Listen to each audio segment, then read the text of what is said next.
Surat penting turun dari Kemensos, apakah terkait bantuan tambahan 300.000 dan beras 10 kilo, setelah intro berikut ini.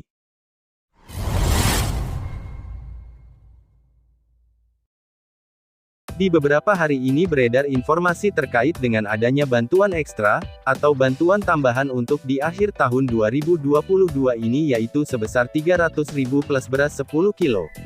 Apakah bantuan tersebut memang benar adanya atau hanya kabar burung? Dan kalau misalkan benar buktinya seperti apa kita harus jelas, karena dasar dari info ini adalah surat ataupun juknis ataupun perundang-undangan surat keputusan yang berasal dari Kementerian Sosial Republik Indonesia. Jadi hingga hari ini para pendamping sosial yang ada di Kementerian Sosial Republik Indonesia, belum menerima ataupun tidak mendengar informasi terkait dengan bantuan ekstra sebesar 300.000 ataupun beras 10 kilo. Jadi jika ada salah satu sumber yang mengatakan hal tersebut, jika itu memang terjadi kemungkinan besar itu bantuannya bukan berasal dari Kementerian Sosial Republik Indonesia dan bukan dari pemerintah pusat, namun dari pemerintah daerah, bisa anggarannya dari anggaran dana desa ataupun dari pemerintahan provinsi tertentu dan lain sebagainya. Kemudian terkait dengan surat penting yang turun dari Kementerian Sosial Republik Indonesia kali ini, yang jelas bukan terkait dengan bantuan ekstra Rp300.000 plus beras 10 kilo tersebut.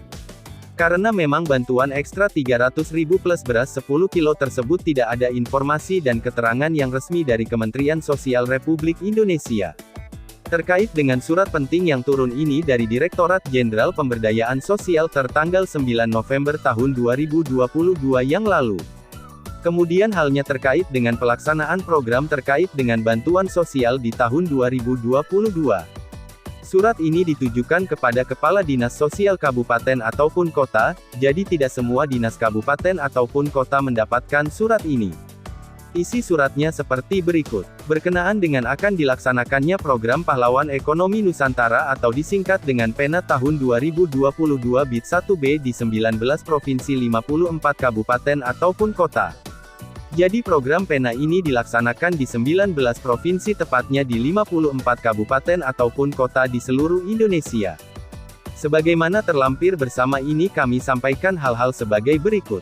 Yang pertama, dalam rangka mendukung arah dan kebijakan pemerintah terkait penanganan kemiskinan, program PENA diarahkan pada upaya peningkatan pendapatan keluarga miskin kelompok rentan, dan orang tidak mampu yang akan berdampak pada penurunan beban pengeluaran negara dalam jangka panjang. Yang kedua, pelaksanaan program PENA dengan sasaran keluarga penerima manfaat bantuan sosial baik dari program Keluarga Harapan, dan atau program sembako dilakukan bekerja sama dengan sentra-sentra terpadu yang ada di daerah serta dengan mengoptimalkan peran pendamping sosial. Jadi sasaran program PENA ini adalah para penerima bantuan sosial, yaitu dari program PKH ataupun BPNT yang nantinya dilakukan oleh sentra-sentra terpadu yang ada di 54 kabupaten ataupun kota di seluruh Indonesia. Direktorat Jenderal Pemberdayaan Sosial melalui Unit Teknis Direktorat Pemberdayaan Komunitas Adat Terpencil dan Kewirausahaan Sosial, akan melakukan serangkaian kegiatan dalam rangka pelaksanaan pemberdayaan sosial melalui PENA bagi penerima manfaat di wilayah yang telah ditetapkan. Yang keempat, sehubungan dengan hal tersebut kiranya Dinas Sosial Kabupaten ataupun Kota yang menjadi lokus dapat memberikan dukungan dan kerjasama sepenuhnya demi keberhasilan program PENA. 54 kabupaten ataupun kota tersebut seperti ada di Provinsi Bali, meliputi Kabupaten Badung, kemudian Kabupaten Jembrana, kemudian Banten, kemudian Daerah Istimewa Yogyakarta, Gorontalo, Jawa Barat, Jawa Tengah, Kalimantan Barat, Kalimantan Timur, Kepulauan Bangka Belitung, Kepulauan Riau, Lampung, Nusa Tenggara Barat, kemudian Riau, Sulawesi Barat, Sulawesi Selatan, Sulawesi Tenggara, Sumatera Barat, Sumatera Selatan, dan Sumatera Utara.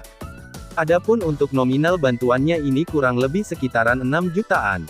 Di mana yang bersangkutan ini nanti akan diberikan sebuah pendampingan untuk merintis usaha, ataupun yang sudah memiliki usaha nantinya akan lebih diberdayakan lagi, akan diberi pelatihan untuk meningkatkan usahanya. Jadi program PENA ini selaras dengan tujuan dari Kementerian Sosial Republik Indonesia. Yang mana bagi para penerima manfaat yang usianya di bawah 40 tahun ini nanti akan masuk di program pemberdayaan sosial, mungkin salah satunya ini adalah program PENA atau Pahlawan Ekonomi Nasional. Demikian informasi terkait surat edaran penting yang diturunkan oleh Kemensos.